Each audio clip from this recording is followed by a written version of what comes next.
Então, pessoal, todos bem? Sejam todos novamente bem-vindos. Vamos continuar analisando decisões da STF e STJ aqui no canal, dessa feita em informativo 1001. A primeira decisão que eu analiso do informativo 1001 é uma decisão que tem muito cara de prova de concurso da advocacia pública, e aqui é interessante que nós temos uma tese favorável à Fazenda. Presta atenção, porque todas as vezes que você estiver diante de uma decisão cuja tese fixada pelo Supremo seja favorável à Fazenda, a chance disso estar nas tuas próximas provas é muito grande. Esse é o tipo de decisão que você não pode demorar para conhecer, porque muito provavelmente o fundamento ou os fundamentos utilizados pelo Supremo nessa decisão serão reproduzidos em espelhos de correção dos futuros concursos da advocacia pública. Tenha muito cuidado. Então, pensando em te preparar para os concursos de procurador, vamos para mais uma decisão do Supremo, primeira decisão analisada no canal do informativo 1001. O julgado é a DPF 485, julgado pelo plenário do Supremo, e o tema é bloqueio de verba pública para pagamento de débitos. Bloqueio de verba pública, no caso concreto, para pagamentos de débitos trabalhistas. Mas o fundamento aqui é muito interessante.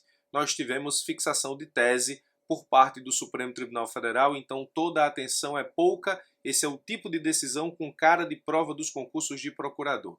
Primeiro entenda o caso. Como de praxe aqui no canal, vamos entender efetivamente a celeuma levada à apreciação do Supremo.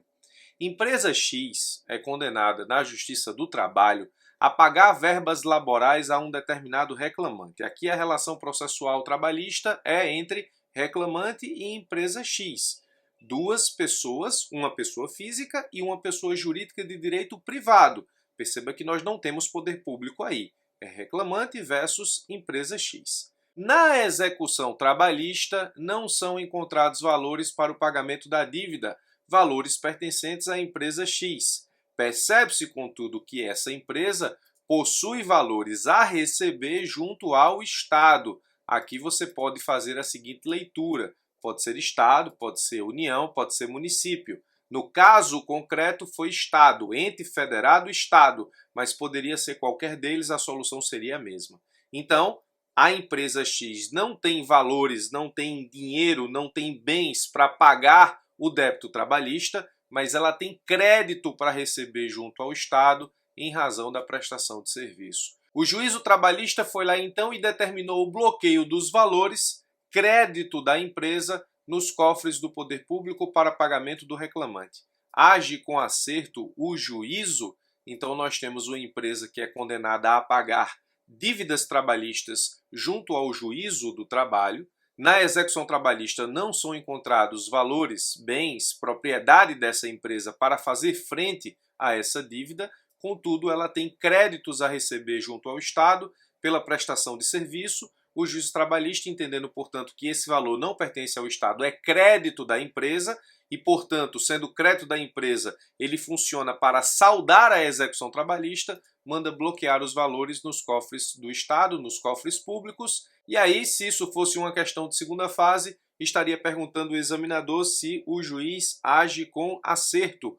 Obrigatoriamente você teria que justificar. Primeiro eu quero te chamar a atenção para que você perceba que nós não estamos diante de responsabilidade subsidiária do Estado em ações de terceirização. Presta atenção nisso aqui. Nós não estamos diante daquele caso da súmula 331 do Tribunal Superior do Trabalho, onde a administração pública ela contrata uma empresa para que essa empresa preste serviço terceirizado à administração, o que atrai a sua responsabilidade subsidiária. E, obrigatoriamente, nessas ações trabalhistas, o Estado precisa participar da ação desde o início, sendo, portanto, citado a contestar na qualidade de responsável subsidiário pelos créditos trabalhistas em caso de inadimplemento da empresa contratada, ou seja, do que se convenciona chamar de na responsabilidade subsidiária, primeira reclamante, empresa contratada, segunda reclamante, Estado, União, município, poder público, responsável subsidiário, nos termos da súmula 331. Para que não cause nenhum tipo de confusão na sua cabeça, eu preciso que você perceba que não estamos diante da situação de responsabilidade subsidiária, ou seja, não é a situação da súmula 331 do TST, não se resolve a questão pela responsabilidade subsidiária do poder público nos seus contratos de terceirização, não é o caso. Temos, no caso concreto, de uma reclamatória trabalhista entre uma pessoa física e uma pessoa jurídica de direito privado, sem a participação do Estado. O Estado entra aqui apenas como aquele que detém efetivamente um débito para com essa empresa, que será obrigatoriamente saldado no momento correto e, portanto, o seu relacionamento é com a empresa, não com o reclamante, ainda que responsável de forma subsidiária. São situações diferentes. Na responsabilidade subsidiária, o Estado é chamado a ser condenado enquanto responsável subsidiário, nos termos da súmula 331. Aqui o Estado tem um valor a ser pago a uma empresa X, condenada que foi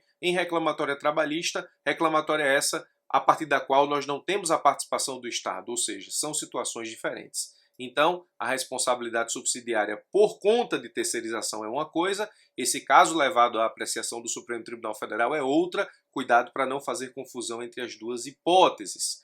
No caso concreto, nós tivemos justamente aquilo que aconteceu junto ao estado do Amapá. Então, o estado do Amapá teve vários bloqueios no seu orçamento para fazer frente a dívidas trabalhistas a partir do momento em que determinada empresa dizia no processo do trabalho que tinha crédito junto ao Estado, o juiz do trabalho ia lá e bloqueava esse crédito para pagamento do reclamante.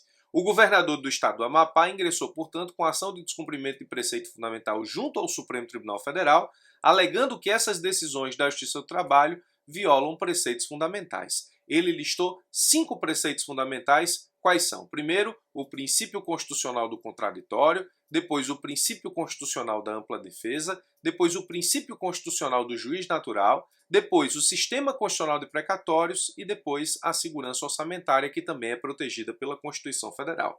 Então, na petição inicial, o governador do estado do Amapá disse que as decisões da Justiça do Trabalho violam preceitos fundamentais e, portanto, neste caso, nós temos alguns preceitos fundamentais constitucionais violados: contraditório, ampla defesa, juiz natural, sistema constitucional de precatórios e segurança orçamentária. É importante entender o fundamento utilizado para cada um desses preceitos ditos violados. O contraditório e ampla defesa restam violados, no dizer do Estado do Amapá, porque o Estado não participa da relação processual. Faz muito sentido. Diferentemente do que acontece, por exemplo, na responsabilidade subsidiária por terceirização, onde o Estado é citado a contestar, uma vez que na petição inicial é pedida a sua condenação subsidiária, aqui não. O Estado não participa da relação processual, a empresa X diz que tem crédito junto ao Estado e o juiz do trabalho manda bloquear esse valor junto ao orçamento do Estado. O Estado não participa da relação processual trabalhista, razão pela qual existe violação ao contraditório e ampla defesa. Então, contraditório e ampla defesa estariam violados porque o Estado não participa da relação processual.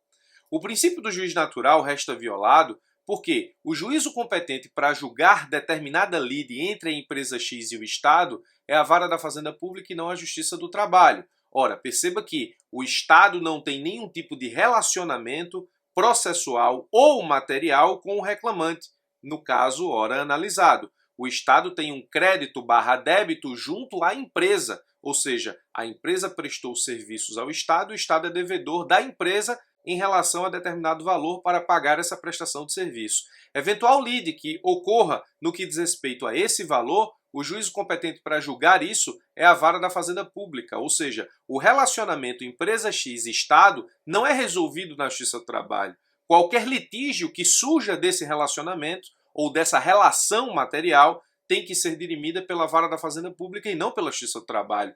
Então o princípio do juiz natural estaria efetivamente violado, porque se o juiz manda bloquear valor do Estado no que diz respeito a eventual pagamento de crédito da empresa, essa lide seria resolvida ou deve ser resolvida, o juiz natural para resolver isso é a Vara da Fazenda Pública e não a Justiça do Trabalho.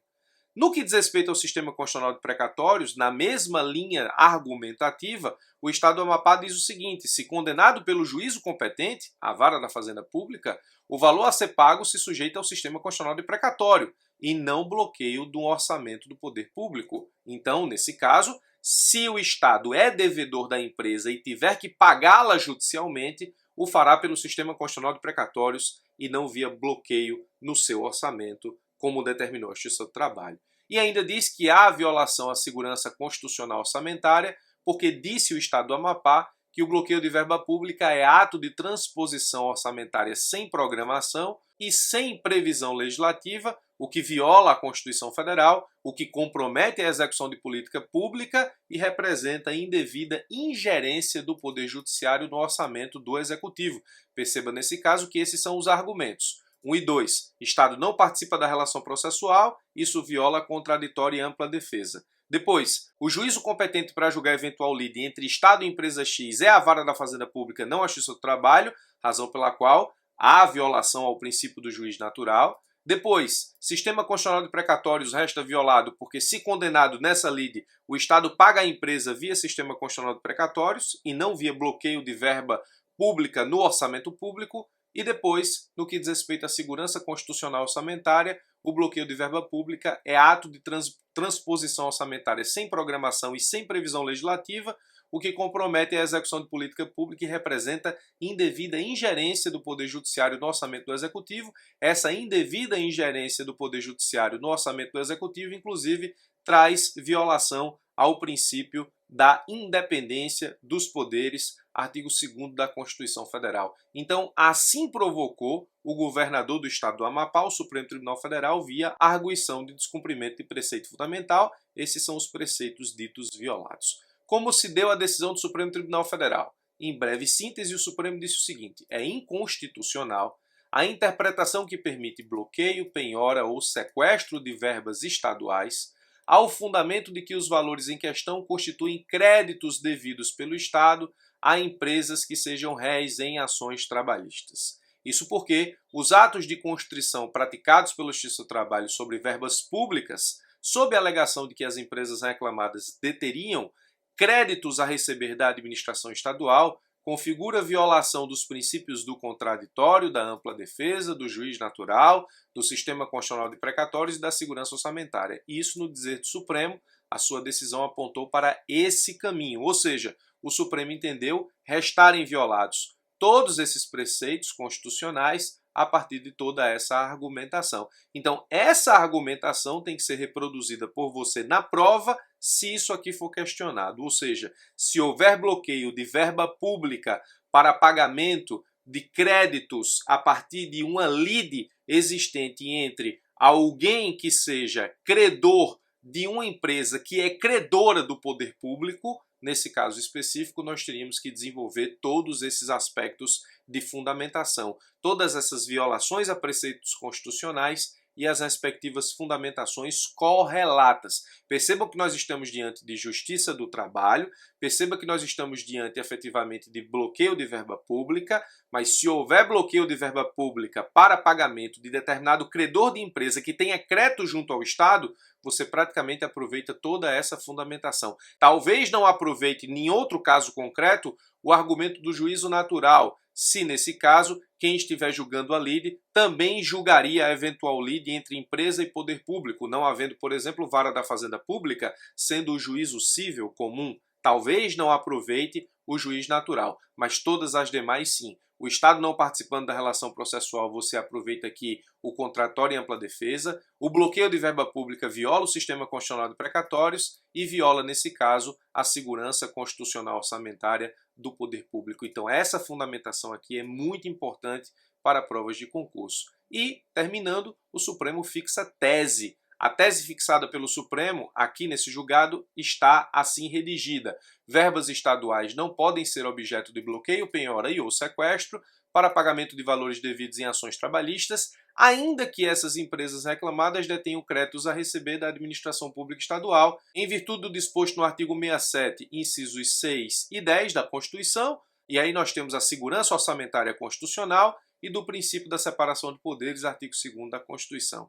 Embora a tese tenha sido fixada, melhor dizendo, para ações trabalhistas, todas as vezes que você estiver diante da mesma situação, bloqueio de verbas do poder público para fazer frente a crédito de particular em face de empresa que é credora do poder público, que não participa da relação processual, você pode aproveitar toda essa fundamentação aqui, e essa construção deve ser utilizada em provas de segunda fase, especialmente de segunda fase, dos concursos da advocacia pública ou perguntas orais nesse sentido.